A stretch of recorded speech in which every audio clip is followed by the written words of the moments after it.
LinkedIn presents. Welcome to the Human Capital Innovations Podcast.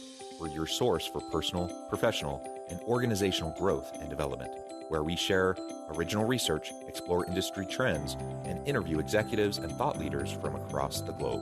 We hope you join us often for practitioner-oriented content around all things related to leadership, HR, talent management, organizational development, and change management. Maximize your personal and organizational potential with Human Capital Innovations Podcast.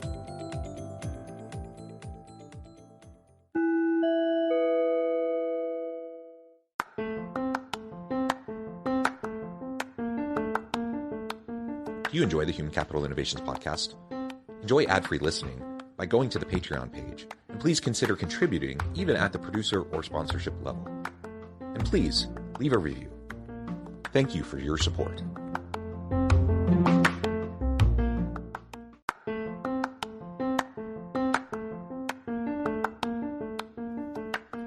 Welcome to the Human Capital Innovations Podcast. In this HCI Podcast episode, I talk with Teresa Mitrovic about the role psychological safety plays in employee retention.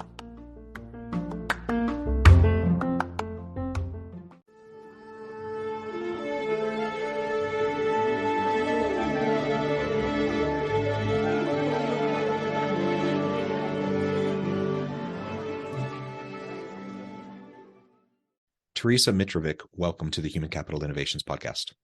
John, thank you for having me on your show. It is a pleasure to have you. You're joining us from Australia. I'm south of Salt Lake City in Utah. And today we're going to be talking about the role psychological safety plays in employee retention. This is a really fun topic, one that I think is super important, not only because of the employee well-being and the psychological safety components that lead to a whole variety of other strong issues within organizations, but everything around attracting and retaining great people is really what helps organizations to be successful. So we need to create an environment of mutual accountability and trust, and that can only happen as you have psychological safety in the workplace. So this is what we'll be exploring and unpacking together today. As we get started, I wanted to share Teresa's bio with everybody. Teresa Mitrovic is the founder of ORO Collective, as well as a consultant, coach, course creator, and author specializing in performance, psychological safety, and trust. In her past life as a corporate leader, when the increasing demands of senior leadership clashed with single parenthood, coaching as a leader was the solution. With workloads reset, team cohesion and alignment gained, performance improved, and profit tripled, she has lived and worked internationally, delivering keynotes and workshops to clients large and small, and authored the book, The Currency of Connection: How Trust Transforms Life, Relationships, and Work. And I could go on, but I'm going to pause there. And is there anything else, Teresa, you would like to share with the audience by way of your background or personal context before we just dive on into the conversation? So the one thing I would share is that my understanding, appreciation, and passion for psychological safety isn't purely professional, it's personal as well. So you mentioned in there that I was for a very long time a solo parent. And at the time that I was raising my son, I also was pursuing a leadership career. And those things are really hard to do, even if you do have another partner in the house. Arguably, it's harder to do with another partner in the house. But it really forces you to think about new ways to adapt to the world that you choose to have. So the way that I approach psychological safety today is based partly on what it means to be a leader who's able to achieve great outcomes with the people that they're working with. So creating this idea of performance partnership, but it's also based around our needs to be fully human, because we spend so much time at work that our work experience then naturally informs how we are as parents, as partners, as siblings, as offspring. So we've got to be really careful not to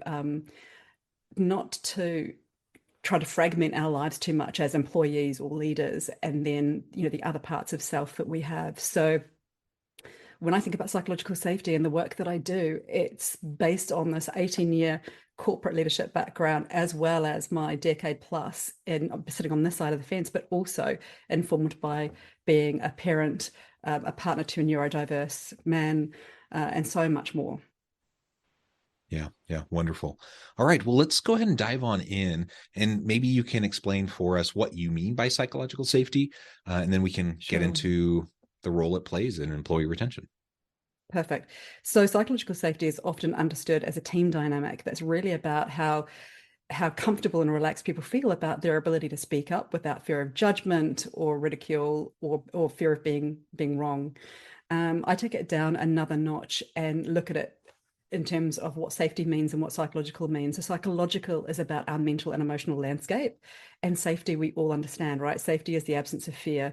And whilst we can't ever expect as adults to live a life absent of fear, what we can do is be mindful about the things that are causing us fear and stress psychologically, so mentally and emotionally. So when I think about psychological safety, it's how do we create a sense of safety at a mental and emotional level so that people can feel that they're emotionally, their amygdala, their fear responses are dialed down so that their energy isn't spent on protection. It's spent on thinking, creativity, collaboration, connecting with others. So that's how I define it. The reality is when psychological safety is not present, it causes all sorts of other negative interpersonal communication, teams, behaviors that really can derail what you're trying to accomplish. And so well-meaning individuals will disagree with each other. Intelligent, smart, well-meaning individuals will not always see things the same way. And if you don't have a psychologically safe environment where people can express varying points of view, hash out arguments and disagreements, push each other in their thinking, check their biases, etc. If that can't happen, then you ultimately just derail your ability to be creative and innovative and drive great solutions for the market and do cool stuff in your team.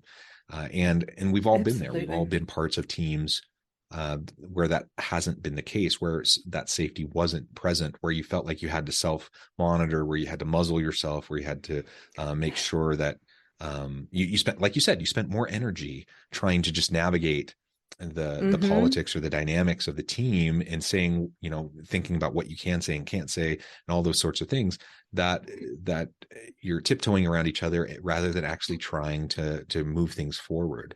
And so as we create that psychologically safe place, that then allows us to, obviously we still speak professionally, we still engage in appropriate ways, but it means that, I don't have to agree with my boss. In fact, a good boss is going to want to be challenged. They're going to want to have people push back on them. They're going to want a diverse set of ideas. And you create that environment where that can occur. 100%. Can I build on that thought for a moment? So, tension is a really important part of critical thinking and of creativity and of innovation and problem solving. And we often try to escape tension in the workplace. So when they're, as you said before, intelligent people, committed people, passionate, energetic people have diverse opinions and perspectives. And so there's naturally going to be tension in conversations, right? And it's not the tension that's bad, it's the nature of that tension. So the difference between the tension is creative or emotional, right? So the kind of tension that you and I are talking about when we're talking about those experiences that we've all had, where you feel like you've really got to edit yourself or bite your tongue, or you won't say things in a meeting, but you sure as heck will say them outside the meeting. That's emotional tension. It's a tension where we feel as though we don't, we're having to self-protect, or we sabotage others or attack or get defensive. But if we can recognize that emotional tension and take the emotion out of it by understanding what's behind it and what the thinking is and where it's coming from, then we can start to evolve that into creative tension instead. And that is the kind of tension that helps us to have really great debate. It helps us to test out ideas and make sure that they're more robust and well-rounded. And it helps us to develop our critical thinking and our creative abilities as well. And it also actually helps reinforce psychological safety and build trust and collaboration as well. So tension is one of the things that leaders can often get wrong. They try to avoid tension rather than harnessing it and converting it into a positive energy. And so what does it do for retention? And we can even back up a step and talk about attracting and then retaining good people and having a really healthy team dynamic. What does all this mean for retaining good people? And why is it a problem? When we don't have psychological safety, how does that negatively impact retention in the long run?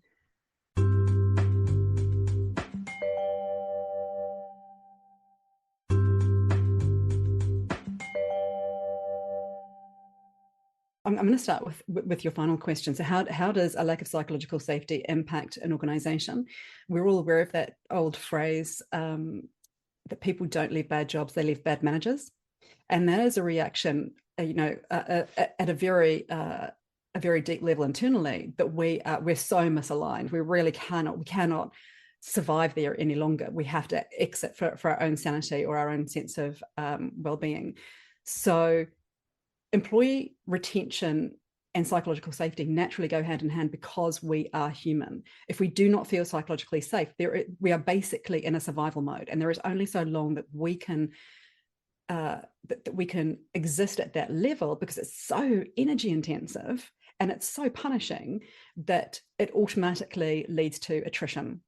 So what it means when you have the role that psychological safety plays in retention is it gives people a voice. So when we talk about psychological safety being about someone or a team dynamic, being about being able to speak up safely and share ideas without fear of judgment, but in a way that actually creates more curiosity, what we're talking about is allowing everyone to have a voice, and not making that voice wrong, just making it another voice that we will seek to understand.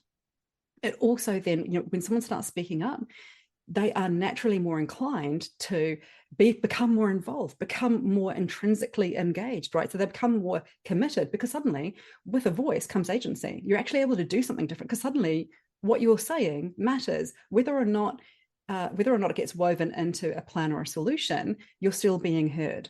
And all anyone really wants is to be seen, heard, and understood, right? So as long as we're listening and hearing what people are saying, then we can either integrate or kind of move on from what people have contributed. But having the ability to speak up gives people deep engagement and agency. And those two things then enable trust building, because it gives you dignity. So you've got the dignity that helps you build your sense of self on a team, your sense of purpose on a team, helps you to define your role and the meaning that you contribute. So then you start to act from a place of collaboration. So we can only collaborate when we feel like we've got nothing to fear from other people. Right. Otherwise we're competing, right? So you cannot get to a place of genuine trust and genuine collaboration if you do not have psychological safety. What you will have instead is a very fragile sense of collaboration, which when it's put under pressure will break. And what you have is not genuine trust, but artificial trust. So again, when you need it most, it's going to crumble under pressure. So it's really, and what leaders tend to do is they tend to make some mistakes around those things. So there are some really simple errors that leaders make all the time naturally, because we tend to just kind of act from our thinking in the current moment. So if I can kind of run through some of the challenges that leaders face when they're trying to build psychological safety. One of them is we ask people to speak up and then we shut them down. And we do this all the time, right? We do this not just at work, but in conversations generally. We'll invite opinions. Someone will give us their opinion. We'll say, oh no, we did that last time, it didn't work. Or no, that's a little bit too, we don't have the budget for that. We don't have the time. We don't have the resources, manpower. A better response is to say, okay, tell me more, expand on that. Tell me what you're thinking. What would that look like? And you can even say, we've tried that before and it hasn't worked. Tell me what you're thinking about how the context has changed now. What do you see that I don't? So being curious, not judgmental, right? And that takes, let's be honest, that requires impulse control as a leader, which can be very, very difficult when we're under pressure and feeling really stressed, because we just will go to our natural responses. So one of the things leaders really need to do is take a deep breath and focus on being intentional about, actually, let's draw this out and see whether there's a solution in the thinking, not the idea they've come up with, but the thinking that got them there, because sometimes you can go deeper into it. Another mistake I see leaders making all the time is they're so time pressured and time poor and so focused on performance that they tend to think more operationally rather than strategically. So they'll be focused on the mechanisms of work, not how it's working and how their team are working. So and again, this is a stress and pressure based dynamic, but one of the things leaders can do is take some thinking time to step back from the business and say, okay, what is it that we do consistently over the course of a year? What can I do to simplify all of the things that we're doing regularly as a team? How do I create a structure that simplifies all of that and keeps us really closely aligned really on point with whether we are making progress, whether we're succeeding or not, and how we course correct. So making sure that you've got this really clear roadmap for every year that gives you deep clarity, helps a team understand how to align around the shared goals, but also the role that they play individually within the team to achieve those goals, but also has regular touch points for one-to-ones with individuals, but also regular touch points to look at team feedback around how the team are performing, but also how they're achieving against the goals that they've set out for themselves and each other. So those are kind of a couple of things that I see leaders doing all the time. The three mistakes I see leaders making all the time internationally is trying to hold people accountable without first creating a psychological contract that gives them permission to do so. And what I mean by that is when you hold someone accountable after the fact to a set of expectations that you never made clear in the first place, right? It doesn't sound like course correction. It sounds like blame and judgment, and it comes across a lot more blunt. So you lose the ability to use feedback as a development tool, and it sounds more punitive. So the challenge there for leaders is to look at the team's work together and say, what are feedback mechanisms that we need to put in place? But equally, how do we set up expectations around the work that the team are doing together so that everything is clear? People know what's expected of them. They know how much wiggle room there is and where they've got free thinking space to be able to achieve in whatever way feels most effective and efficient for them. But knowing that you've got touch points that are early and often so that you can check how the team, so you've got these little pulse points where you can check how the team are performing and where they might need additional direction or coaching or mentoring or resources. But you really need, as leaders, we all need to be setting up this psychological contract around this is what performance looks like. And here is my role in it, in terms of being alongside you to provide the direction, support, access, and coaching that you need. And here is your role in it. And then making it easy to catch up regularly to check on how everyone's doing. So many gems there. I've seen all of those problems that you just outlined. Again, regardless of intention, right? I think most leaders are well-intentioned. I think most leaders don't get up in the morning thinking, how am I going to take advantage of or exploit my people today? How am I going to create an unsafe environment for them where nobody wants to contribute? Like nobody does that. Everyone gets up with good intentions and wants to have, well-functioning, well-running, high-functioning teams. The problem is our human nature gets in the way, and just the busyness of work and of life gets in the way. And so then people end up cutting corners or just kind of falling into the same traps over and over again. Nothing you said just a minute ago was rocket science. I mean, it's all kind of basic stuff, but yet we fall into the same traps over and over again. So I often say, not zooming out now and not just talking about psychological safety, but just talking about leadership generally. Leadership is not rocket science, but it is really hard. And the reason why it's really hard is because you have to do simple things and execute them well and do them consistently over time, repeatedly. And that is hard to do. It absolutely is. It absolutely is.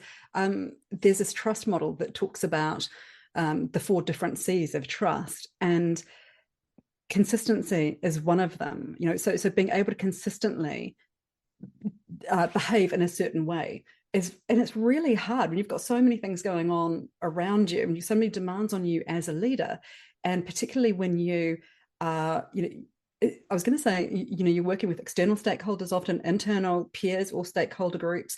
You've also got the people that you're reporting up to or the board, and then you've got your team. So as a leader, it's almost like you're an island who has all of these different stakeholder groups that you have a different responsibility and commitment to.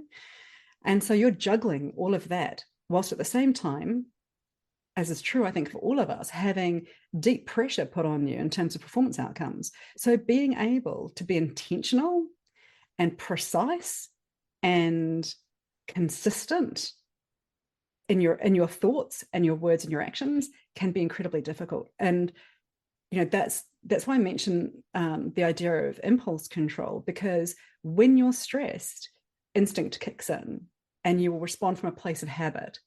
And over time, with enough intentionality and consistency and practice, you will get to a place where the instinct that kicks in is around curiosity, not judgment. It is around performance partnership, not command and control. But you need a good 3 to 6 months of practicing that to be able to really feel like you can hold it down in moments when you're under high pressure. But I agree with you.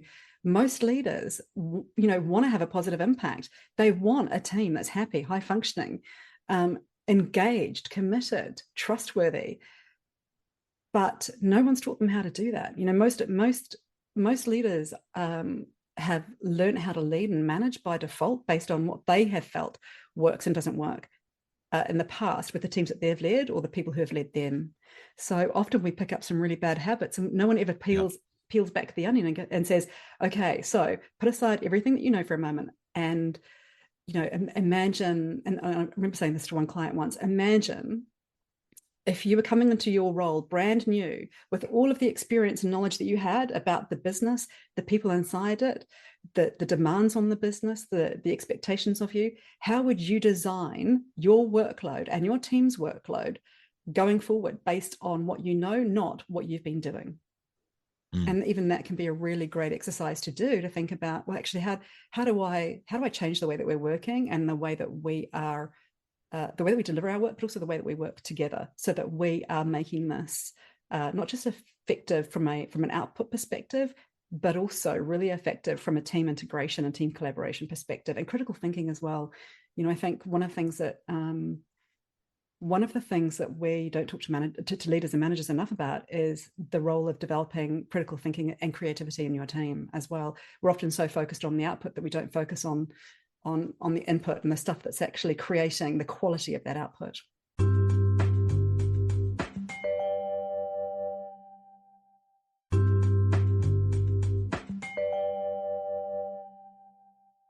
And again, to reconnect back to how we started, people want to work, especially when it's a tight labor market and people have options. And, I even with all the tech layoffs and all that happening right now, really great people are still in high demand. And so people have options. And if I'm going to, go into free agency and then go and work and choose to work for an organization, I want to work for places where not only do I have a good boss that treats me well with dignity and respect, but where I have a dynamic team. I want to go places where I have opportunities for growth and improvement. And I want to go to a place where the values and purpose align with my values and purpose. And psychological safety becomes the foundation for all of that. And so if you don't have it, then you essentially erode the ability to really get great people.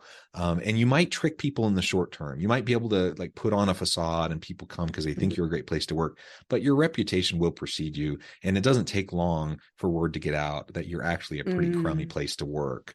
And then, and the good people will leave, and then you won't get good people to fill in the gaps.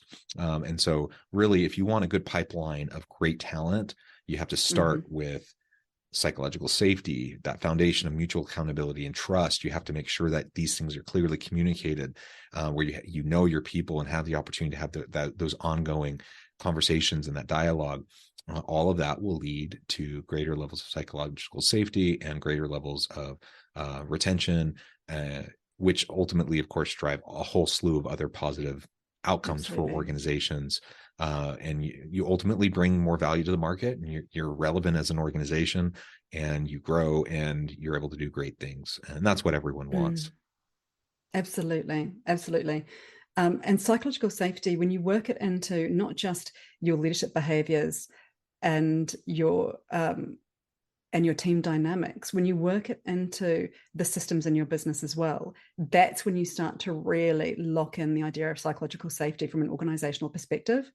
Because if you just leave it at the leadership level, then you are reliant on your leaders and their impulse control, their intentionality, their ability to connect and build trust.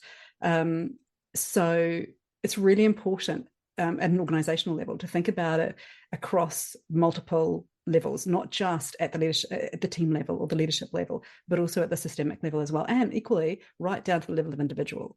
Because when an employee joins an organization, so even if an organization has a great reputation like Google had, and people know it to be a psychologically safe, very kind of engaged environment for employees, it really comes down to your relationship with the manager and the team that you're working with, what your experience looks like, because we each enter into a new job with this psychological contract in place, right? We have an understanding and an expectation, just as our team members and our boss does. If that isn't made explicit, and we don't, that's not all transparent, then there is a risk that psychological contract will be broken. And I've said to people in the past, our employee engagement is never higher than the day that we walk through that front door. And then give us 6 months, give us 6 to 12 months, and our employee engagement will suddenly start to drop to around 70%.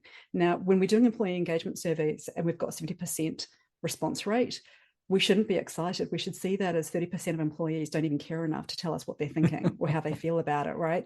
So what we've got to look at is, it's not just how do we create this great organizational brand around the way that we treat our employees, psychological safety being at the heart of that, but how do we continue that? So how do we take this person who's going to walk in with 100% engagement? How do we onboard them really well so that they know that, to your point, they know that there is going to be career growth for them, or learning and development that's going to support them in their career growth, whether it's internally or externally, because the outcome of it doesn't matter. What matters is that you are feeding and nourishing someone's mind and behavior, because whilst they are at your place of work, they're going to be giving the fruits of that labor to you. But how do you onboard people really well so that they know that the psychological contract that they had is being met? And how do you, as a leader, build a relationship with each employee once they join to help reinforce that, so that you're building psychological safety, which then enables trust, which then unlocks this level of performance that is beyond anything that we normally experience in a command and control environment. Yes, absolutely. Teresa, this has just been a really great conversation. I know at the time I need to let you go here in just a minute, but before we wrap things up for today, I wanted to give you a chance to share with the audience how they can connect with you, find out more about your work, and then give us a final word on the topic for today. Sure. So you can find out more about me by connecting with me on LinkedIn. It's probably the fastest way to see what I do and how I work. But I've also got a special offer for the listeners of Human Capital Innovations as well, which is a heavy discount on a couple of online courses that help leaders understand how to build psychologically safe, trust-based systems internal to their organization. So one course is Performance Partnership Playbook, which is all around how to create performance partnership as a leader. The other course is 30-day team reset, which is how do you, if you're a leader who's like, I want to see the results, how do you pick something up and create impact, so performance traction, but culture change inside of 30 days. And that course, so both of those courses are available online, and I've got a special offer for listeners on the page. So it's www.orocollective.space/human capital innovations. So I think you'll be popping that in the show notes. But do go and check that out, because again, you'll get more insights into how I work, what I do. But the final thought that I would like to leave everyone with around psychological safety is that psychological safety isn't the cherry on top. It's one of the core ingredients that goes into a successful organization, a successful team, a successful work experience. So organizational safety is there, whether we're paying attention to it or not. And it's such a core human need, particularly when there is so much uncertainty and so much change and volatility around us all the time. So the more we can create psychological safety in our workplaces as leaders, the more value we're creating, not just for our employees and our teams in the organization, but also for the lives that our employees have outside of the organization as well. So psychological safety is an essential, fundamental part of being human. It's not it's not a theoretical cherry on top kind of an idea. It's absolutely fundamental, and it is game changing, and we need it. It affects all areas of our lives, and we need it now more than ever. Yeah, well said. Teresa, thank you so much. It's been a real pleasure. I encourage my audience to reach out, get connected, find out more about what Teresa can do for you. And as always, I hope everyone can stay healthy and safe, that you can find meaning and purpose at work each and every day. And I hope you all have a great week. Do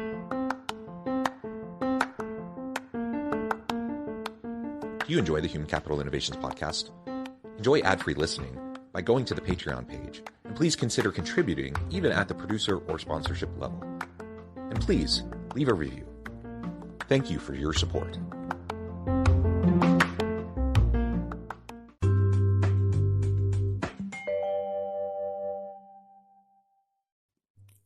Thanks again for joining us for this episode of the Human Capital Innovations Podcast. I hope you stay healthy and safe and that you have a great week.